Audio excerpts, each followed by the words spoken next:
Okay. Hello, Diane. Hi, Julie. So welcome to the CoCreativeSex Summit Podcast series. I'm really excited to have Diane Hill on this call today.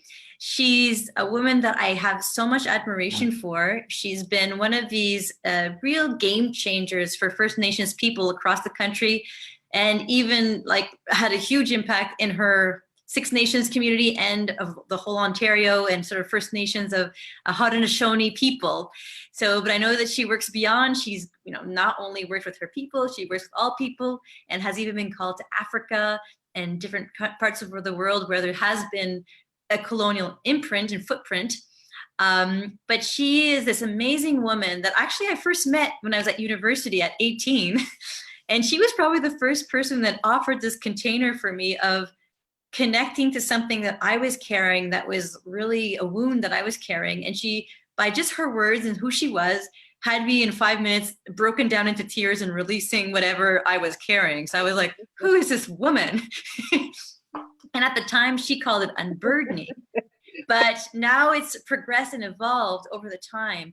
And she's been a sort of also a very much of a visionary. Her work has come before the whole Royal Commission on Aboriginal People, just trying to document all the impact that the residential schools and the colonial governmental practice have had on the First Nations people, and has been a real fighter to allow people to retrieve back their state of freedom, basically, and not have to live through these filters of not being good and being told they're wrong and that they're terrible and that they're, all the different ideas that were handed down to them in this historical context. So Diane, I'd love you to just share a little bit more about who you actually are and what you're up to and what you're a stand for in the world. Okay. I'm Mohawk.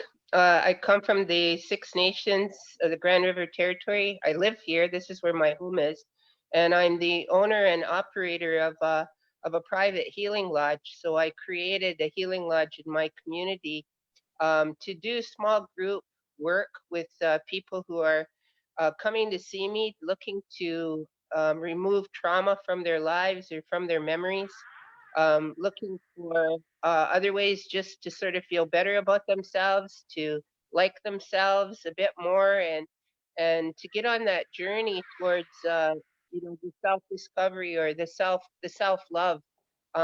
That's what I wanted to do. That was kind of my passion.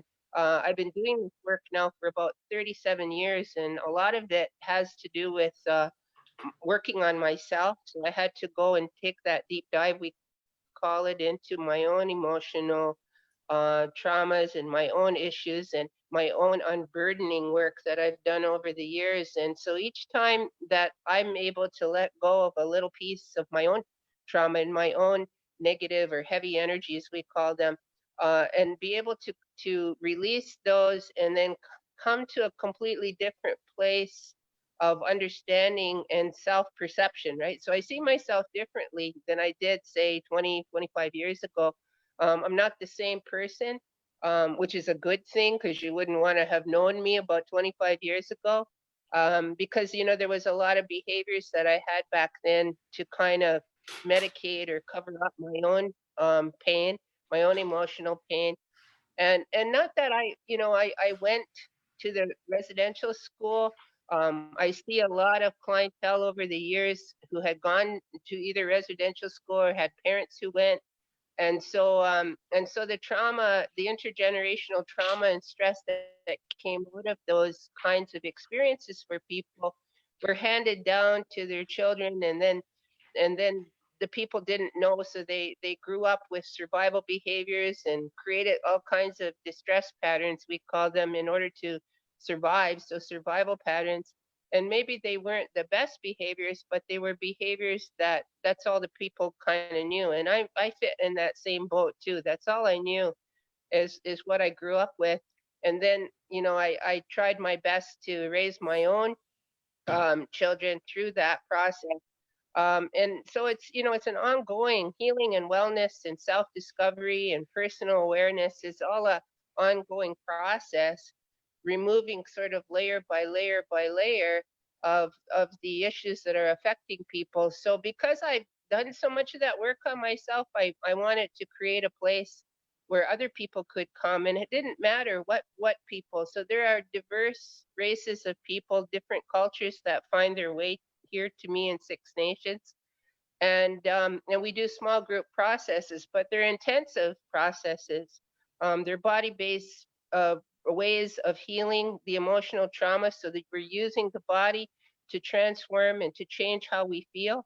And when we can really get what we call a deep dive into the body, we find that the changes in attitude and beliefs and values, and the changes in self-perception are more sustainable the deeper that you can go, because the body cells just really transform that energy. They're able to metabolize heavy energies, painful energies, and they create more light.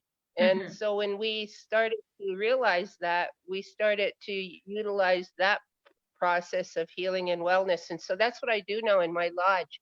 So we've kind of come full circle to body-based healing. And that's not new for Native people, because they've been doing those kinds of processes in sweat lodges and in fasting camps, and a lot of the sharing circles and unburdening circles, the one of which you came to years ago. We already did a lot of that work, a lot of emotional unburdening, opening up, telling your story, letting yourself feel the feelings of the trauma and releasing those. And then we just added the body to make a little deeper dive, so that the body cells were able to literally metabolize and shift that energy, so that you are less likely to be triggered in the future. And we're Right. finding that's true. So Yeah, a lot of things don't repeat. exactly. So, like, we'll get in a little bit deeper into what you're actually doing in this program so people can have a better imagination about what you're actually doing with them. You did mention a bit of things like there's all kinds of ways of doing it, sweat lodge, circles, sharing, but we'll go into like more detail about what you're doing. And I know that you do this work, like you travel so much. You've got this major commitment to healing the people of Ontario, of like First Nations communities are all over Ontario, across Canada. Even you go to the States sometimes, and you're always on the road to go into a community. So you're reaching out to, like, a lot of different people. Your reach is amazing.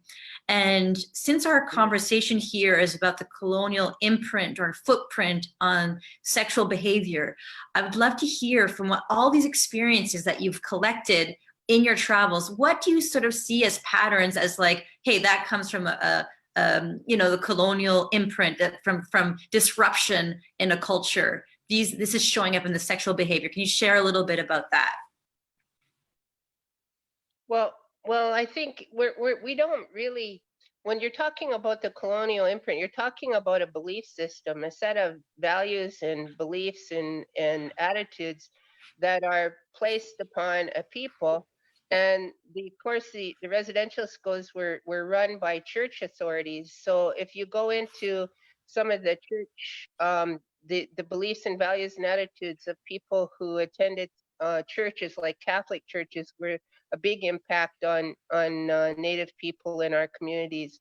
Anglican churches were second in line, and then there were United Church Presbyterians. So when you go into those kinds of environments and you think about those contexts, there's a lot of the abuses that were committed on children who were in those residential schools by priests and by nuns. And so it created a general confusion, right? If you were to keep your nuns were supposed to be kind of married to God, and the priests, your relationship was with God, not with another human. And so it was confusing for people when they were assaulted or abused or molested or somehow touched inappropriately in those places. It created a lot of shame, a lot of fear, and people were graduating with anger. And so they came out not talking about it, many times not talking about what happened to them. They'd come out back into the community, and they would sneak around, and they would commit those same kinds of acts of violence that they um, received, and that they were the victims of in residential schools, they would come out and they would repeat those same acts on family members. So I would see a lot of incest in Native communities where family members were sexually assaulting and molesting, or somehow, um, um, uh, really raping and violence, and those kinds of behaviors, of course, were fueled by lots of alcohol abuse and drug abuse nowadays. And so the behaviors continue to still kind of are not talked about in Native communities.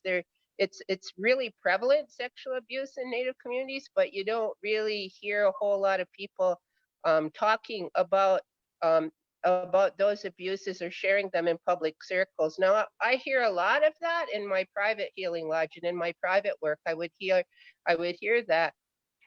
And once in a while, when a brave individual would talk about how they were the victims of some kind of sexual violence, and they would bring it out in a group setting. But for the most part, it's still kept under wraps. It's still a really like secretive. It's kind of very shameful. So the feelings of shame are permeating Aboriginal cultures and people, and there really is. It's kind of sad because it's people have lost a way of being able to connect to each other in a really mutually intimate kind of way. And if you can imagine that kind of when people started to they would submerge their own feelings, it's really quite amazing because there's a lot of people who wouldn't even really understand that they have feelings Yeah. and what feelings are about. And the biggest feeling, because it's not even being taught in schools. So, I got 2 university degrees in psychology and sociology, and I never learned about a basic feeling until I got out of university. And so behaviors are coming from experiences, usually in childhood, and then people hold on to those feelings, which act like anchors.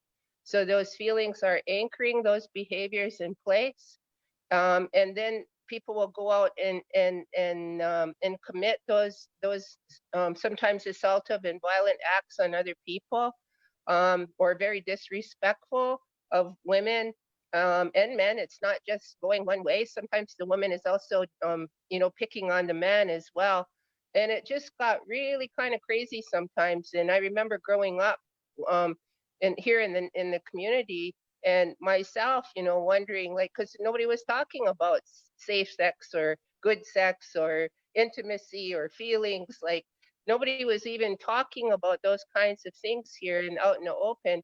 And it's kind of sad because we roll forward to 2020, soon to be 2020, and we're still not really holding workshops or really focusing on that topic the way that you have, the way you've kind of grabbed the proverbial bull by the horns, and you're saying, here's a taboo subject, let's talk about it.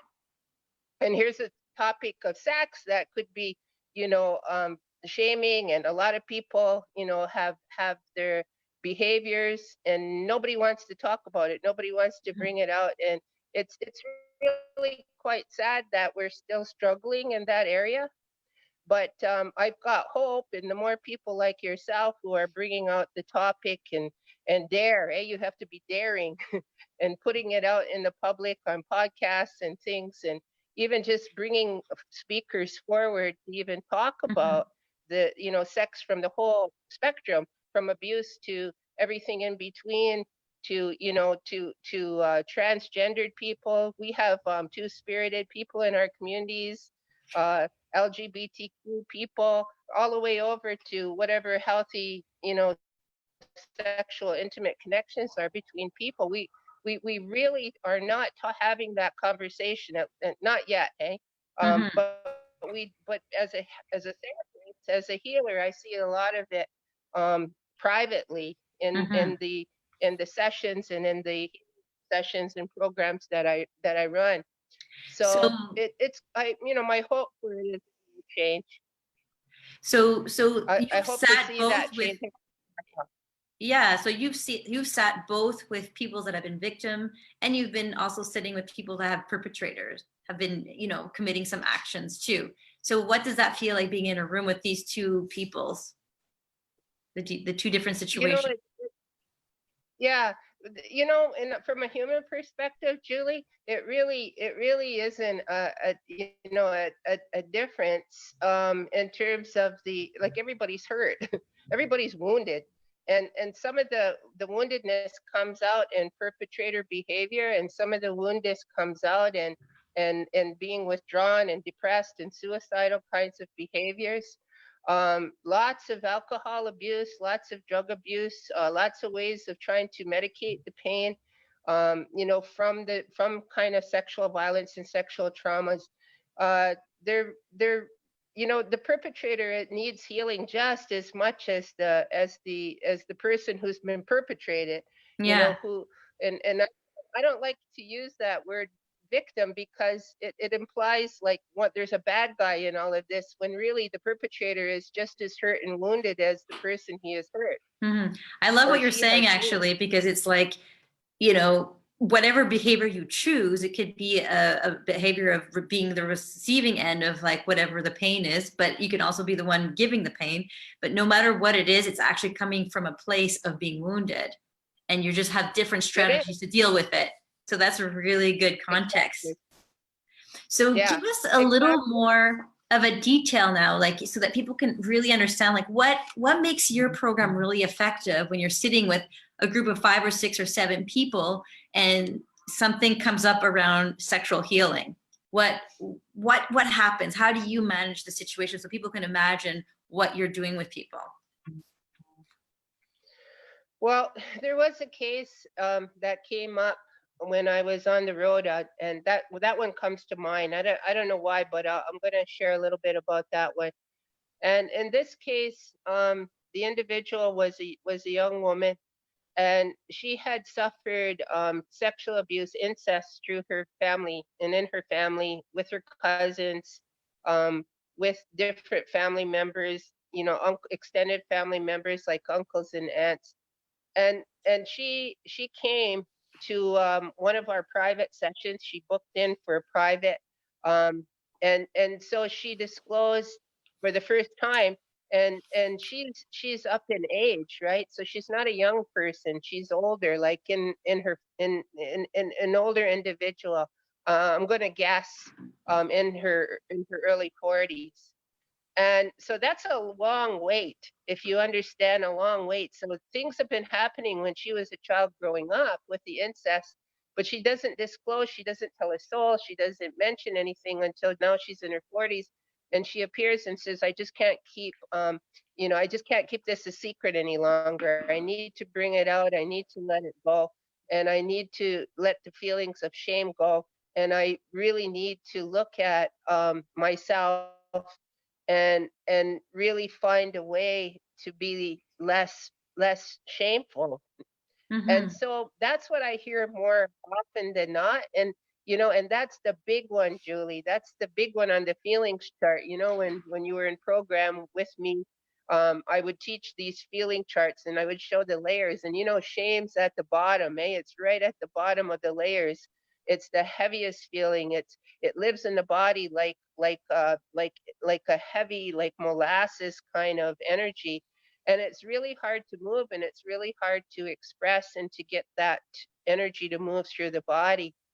So we started, in her case, we started with a message. So we had to do a ceremony for her to start. And looking back in retrospect, I can see that the ceremony actually paved the way for the deeper spiritual understanding as to why someone, this is from a Native perspective now, as to why someone would be born or choose to come in, because we have a belief here that people choose their parents, they choose their experiences. We come from the spirit world based on choice, and we come in to have this human experience. And so the message for her was really looking at why would you have chosen that? Why would I have chosen such to undergo such trauma? And the reality is that a lot of people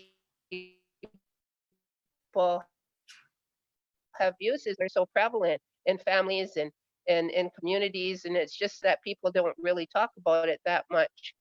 So she started to cry in her disclosure, and after the message was given, and say, wow, but Could you you repeat the could have message? Because I chosen. think it got a little bit cut right when you were speaking about the message.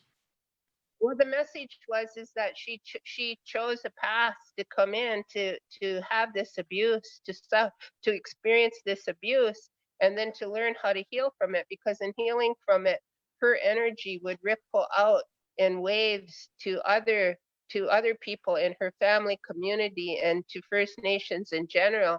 And that healing energy was part of her purpose, because we do come in as powerful spiritual beings, and we have this sometimes dreadful human experience. A lot of times it's dreadful here because humans do really nasty things to each other, and and so she came to this place to say, what, like, I chose, you mean I just, like, it didn't just happen. So this realization of having somebody who's waiting to abuse you, and that kind of perspective of saying, I'm wait a minute, I didn't ask for that, and suddenly her spiritual message is saying, but you did choose a family where the likelihood of that abuse happening to you was really good. It was like 100% likely you would get that experience choosing that particular family and community. And so that was that it was in itself was a big trigger for her. And then she had to finally consider whether or not that was that was something, it was incredibly painful to hear that, because most people, I had a teacher tell me just last week in a conference, she said, good things happen or bad things happen to good people.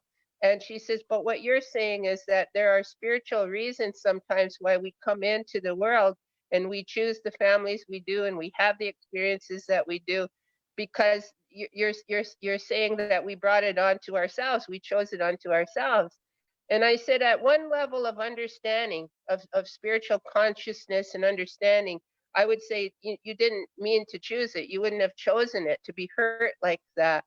But on a broader level of spiritual purpose, it's possible for people to come in and have made that as a mission, right? So, like, my mission is to heal and help people heal from trauma. Her mission was to actually experience the trauma of sexual abuse, and then through her healing, she would then heal others. Um, and what her work will be, it could entirely change, and she could go into a work as a counselor, or as somebody working in sexual assault, with she could be teaching people from her own experience, who knows. But the fact is that she came in, and that kind of understanding is what pushed her further, and she just said, oh my god, oh my god. And the collapse of she it's like her whole understanding of herself from as victim collapsed, and she started to physically shake, she started to vomit, she started to she wanted to run, but we kept encouraging her to stay with the feelings through the body. So her entire nervous system was now trembling and shaking, and she was crying really, really heavily. There was at some point, she just her body, her she felt like nerves twisting in the body, and she was just so brave. I was so proud of her. She stayed with it. She didn't run. She didn't shut down the feelings. She rode it through the waves after waves and waves, and she used her breath, and she worked through with her breathing, and she was able to allow herself to just sit in that heavy trauma and to feel all the way through every inch of her body. And then she had this, like I said, this dramatic release, part of which Mm-hmm. was she just had to keep spitting up and vomiting it out. And the whole process maybe lasted, I'm going to say, roughly about 15 minutes that this went on. And then that particular session, she was done, and she came out clear, and she came out calm, Mm-hmm. and she came out reflective, and she came out thinking about it and saying, like, wow, this is amazing that I would have come here to choose to have this happen, so that in my healing I could now help others. And I said, and yes, in our way, in our process for Native people, is that the experience is more valuable than the diploma on your wall. So if you can if you can receive your education through the school of life, and you can teach people and help people because you yourself have been traumatized and have lived through it and then healed from it, especially family incest, that's a big one, and you're able to release it, and you move to this place of acceptance, right? And the acceptance is, yep, it happened and it sucked and I survived it, and and I'm not carrying it anymore, and now I'm going to have to reassess and reevaluate who I am as a powerful creator, as someone who chose this, and and now has learned from it, and now will go forward and teach other people in the community based on my own experience. Right. That's powerful, Julie. Mm-hmm. That's really, really a powerful approach. It's not for everybody, believe me. Those people who are not wanting to feel these heavy feelings probably wouldn't, sign up for one of my courses or sign up for one of my programs. As you know, you yourself did a deep dive in the body more than once. And Mm-hmm. and you yourself was able to shake through and cry it through and Yeah. bring it out from your own body, and then you start seeing yourself as this beauty, right? This powerful spirit and this beautiful personality, and that was really untouched but was covered up because you couldn't see yourself because of the trauma, and was filtering, right? Was Mm-hmm. filtering how you looked at yourself. Mm-hmm. And then you start realizing when you let it all go, that I am a good person, that I am, beautiful, that I am even sexy, I suppose, if you want to move it to that kind of understanding. Mm-hmm. Um, and that, yeah, terrible things happen to me, but I'm here, and I'm well, and I can only get better from Right. here on in. That's Well, empowering, and that's why I do the work that I do. yeah.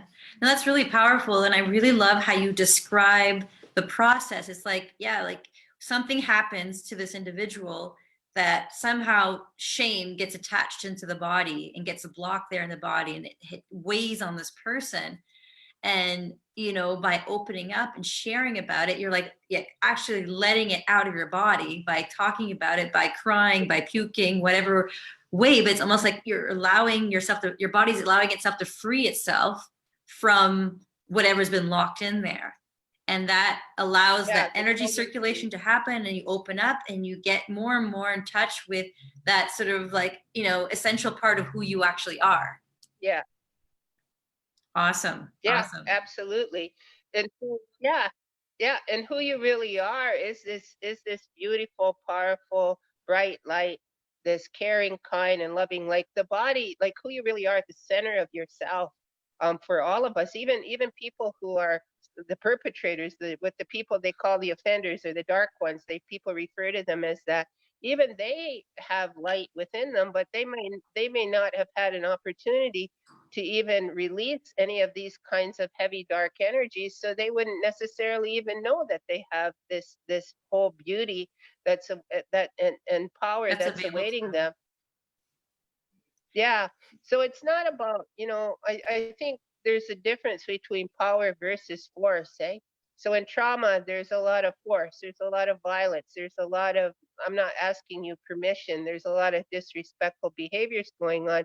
But but when you're moving and you're really in touch with power, there's no need to abuse anybody else, because you're already self-sufficient, you're already confident, you're already clear, this is who I am as a person, and this is how I'm moving through the world. Mm. So there is no need to use any force once you can understand that and connect with that inner power, eh? Right. So help us see a little bit more about, you sort of touched on it a bit at the beginning, but this whole thing around like one generation to the next, kind of passing down this inherited knowledge that stays attached in a way into the DNA structure of a human being, and how that, the work that you're doing is actually allowing that to free up. Can you explain that a little bit more? Well, the DNA memories are is what people call intergenerational trauma. So if you don't question your behavior, if you never sit down and consider that there might be another way to live, or might be another way to get what I want, or without having to use force or violence with people, if you never question that, you think that's the norm. You think that's the normal way of moving through the world. And so if nobody questions it, or you're not caused to question it, you just can't continue to repeat the pattern and repeat the behavior. So then that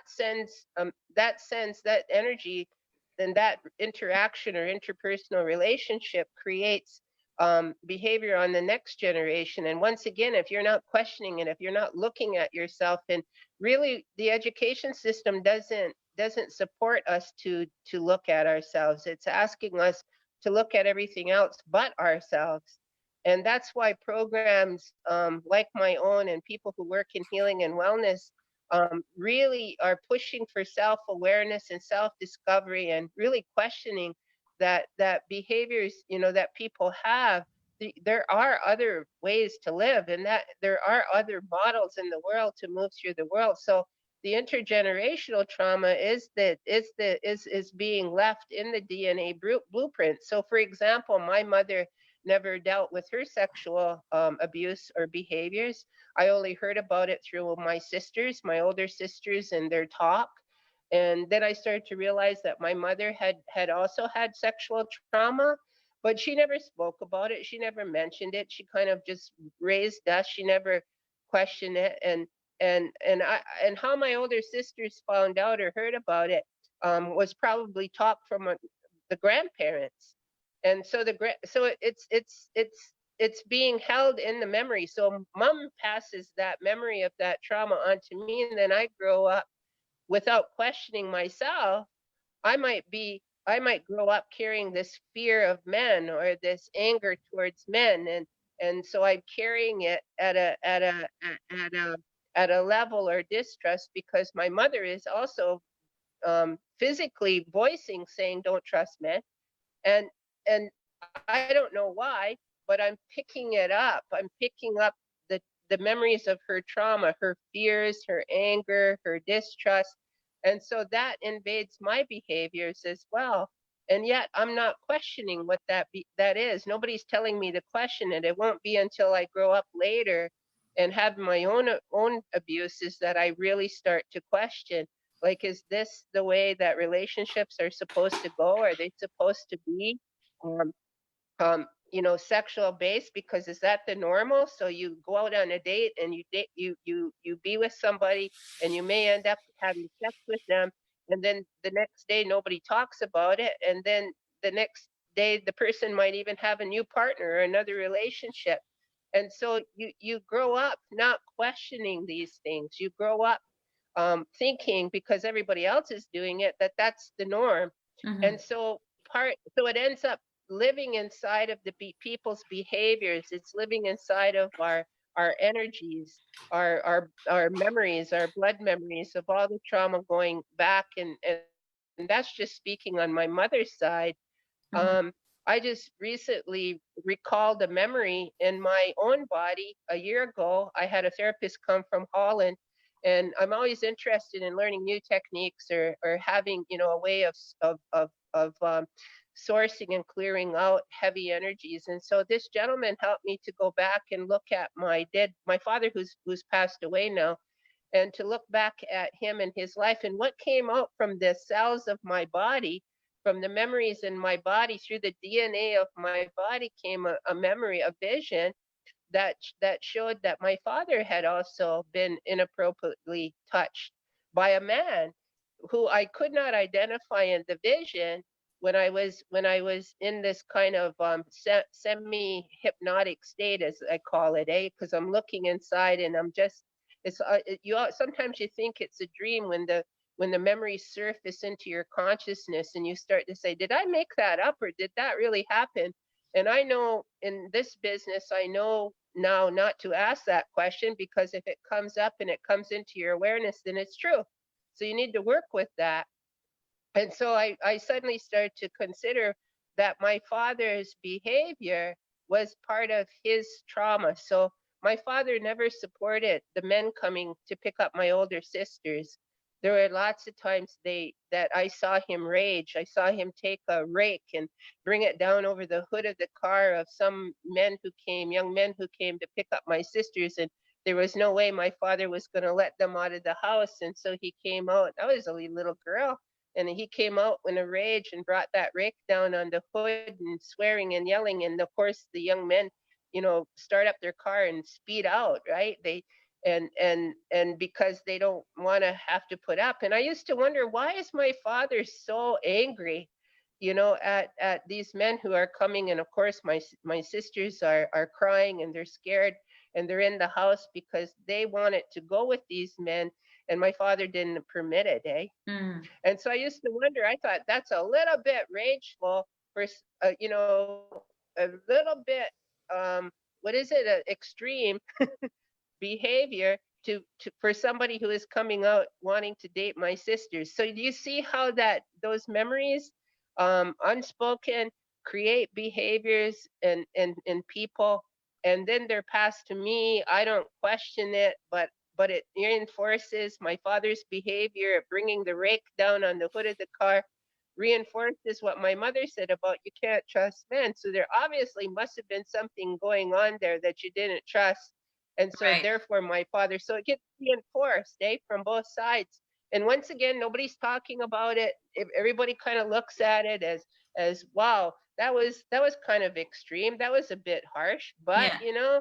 the guys left and they never came back. And who knows, maybe the girl snuck out later. I don't know, but I was young, eh? Right. Looking and remembering that. So So these like if kind of we things so if get we look passed at, like, down. let's say when you basically start doing that work and start releasing those memories and start bringing awareness to what you're carrying and clear that out, what does that mean for your children and their, like, the sort of the passing down in your own family to the next generation? Well, that memory that surfaced with me with my father, it was such a freeing it was a realization. It was suddenly, and went, no wonder I wasn't supportive of my own son and his own behaviors. And now I understand why, because it was hidden inside of my memories as something bad, something that you didn't support, something like if people didn't behave on a certain way, you had to you had to you had to get them to fall in line with a certain kind of dating behavior, a certain kind of sexual behavior. And usually it's like you need. When I grew up, it was very much, well, you should be married if you have sex, right? Even though when I was growing up, people weren't married and they were having lots of sex, including myself, right? We would, as I was growing, and people would sneak around about it. But I always felt bad. I always felt shameful for having done that and had those kinds of memories. And then after I discovered that memory about my father, I had done a lot of release work, a lot of unburdening work, a lot of issues around shame, but there was always something there in the background. There was always something a little bit, that still had me looking at my children, right, in a way suspicious, or you know um, kind of angry, kind of saying, not approving, that disapproving kind of feeling.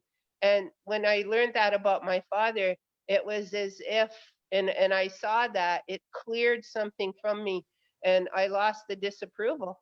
But then I Hmm. started to realize the disapproval probably wasn't even mine. Like, Hmm.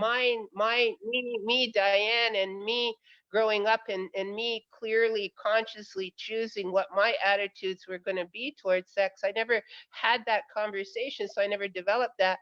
And like I said, it remained unchallenged, it remained undiscovered. But when I did discover it, the disapproval went away, and then suddenly it was like, okay, well, I guess you do have to go out and have different partners, or you have to explore, because you don't even know but what you feel, or what you like or what you don't like, or who's appropriate as a partner for you, if you don't interact, if you don't try and have those kinds of intimate connections. Yeah. And so I became a lot more accepting and Right. and less disapproving. And Mm. so it wasn't like, no, you can't bring your girlfriend home, because that's the way I was raised. No, you Right. don't bring your boyfriend home. And it's like, no, you don't bring your girlfriend home. I didn't have that same kind of attitude. Because of the work that I did, I was able to free myself up and say, yeah, you can bring your partner home, even though Mhm. that's not how I was raised. Right.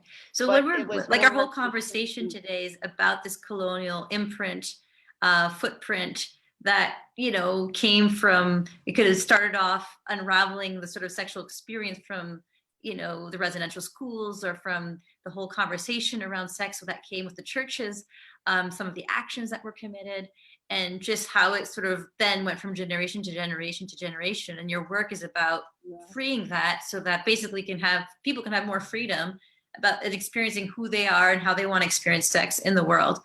And when I set out your post about what you were going to be talking about today, I had a woman reach out to me and ask this question. She was really curious. She's like, I'm a Métis woman. I want to really know, what was pre-colonial sex like, or what was pre-colonial cultural around sex. And I was curious if you could take that question on. Well, Julie, you and I had a little conversation earlier, and I would say, no, if there was a 500-year-old pre-contact person to ask, I probably would have asked them the same question. What might that look like? And so for me, it's basically a speculation, is how I said it. We're going to have to speculate on what pre-contact sex would have looked like. And and there's this concept in we have in Native culture, which talks our spirituality, and it talks about a spirit that is very much loving, unconditional loving spirit. um it is a spirit that is one of peace, right? I'm Haudenosaunee, and I'm descended from the people of the great law of peace. And what might that have looked like to be able to achieve a sense of inner peace? And if you knew how to achieve inner peace, and you knew how to maintain it, and you knew how to um, connect with people in conversation, or even with feelings, I like to think, this is my speculation, is I like to think that people would have would have interacted, um, and would have had the conversations more openly than we do now. And so I remember, you know, I remember thinking about my about that powerful spirit that's so loving. Can I love somebody and have a union or connection with someone that is sexless? Is that possible, that I'm able to connect and have a connection with someone through a heartfelt, a heart-based connection? And then sex, once you have the heartfelt connection, then sex would be the add-on. It would sort of be the bonus enjoyment of two people coming together who were who were um, who were feeling and connected through a spiritual, energetic intimacy before there was sex, and then that connection could be felt. So sometimes, I would read these history books about arranged marriages, and some people said, well, they didn't arrange the marriage through the spirit. It was just one set of family members looking at another family members and trying to connect people together through arranged marriages, because you were looking at alliances and peace, peaceful relations between people. And and but I was taught, and I like to believe, that there is a spiritual connection, an energetic connection that is through the heart, heartfelt, heart-based, an emotional connection that isn't dependent or doesn't hinge on the sexual relationship.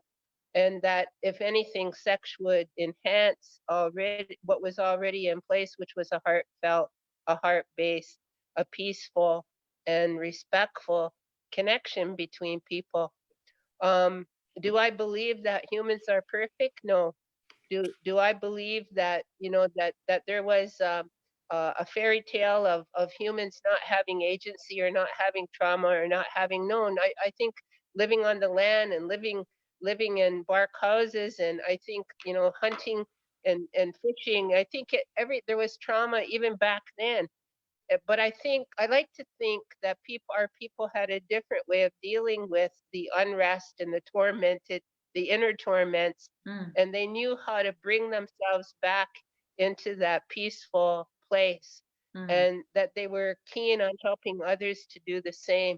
So I think their relationships, at least in my mind, or speculation, how I like to dream or how I might think it would have been pre-contact, that there would have been far more discussion and far more um, heart-based, feeling-based, loving-based connections, peace based on built on this notion of the great peace.